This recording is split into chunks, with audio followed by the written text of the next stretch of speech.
Air ఇండియాకు చెందిన AI-171 విమానం అహ్మదాబాద్లో టేకాఫ్ అయిన 32 సెకండ్లలోనే కుప్పకూలింది. టేకాఫ్ అయిన కాసేపటికే ఈ అంతర్జాతీయ విమానం సిగ్నల్ కోల్పోయినట్లుగా తెలుస్తోంది. ప్రమాదానికి సంబంధించి ఎయిర్ ఇండియా అధికారిక ప్రకటన విడుదల చేసింది.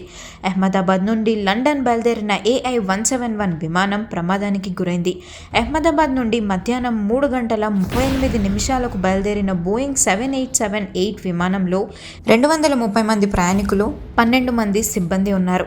వీరిలో 169 మంది భారతీయులు, 53 బ్రిటిష్ వాళ్ళు, 1 కెనేడియన్, 7 పోర్చుగీస్ సిటిజన్స్ ఉన్నారని తెలిపింది. ఈ ప్రమాదం నుండి బయటపడ్డ వ్యక్తి భారత సంతతికి చెందిన బ్రిటిష్ సిటిజన్గా తెలిపింది ఎయిర్ ఇండియా. మృతుల కుటుంబాలకు తమ సంతాపాన్ని వెల్లడించారు.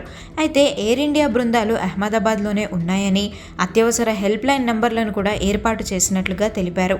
ప్రమాదం జరగడానికి గల కారణాలకు సంబంధించి అధికారులకు ఎయిర్ ఇండియా పూర్తి సహకారాన్ని అందిస్తుందని ట్విట్టర్ వేదికగా తెలిపింది.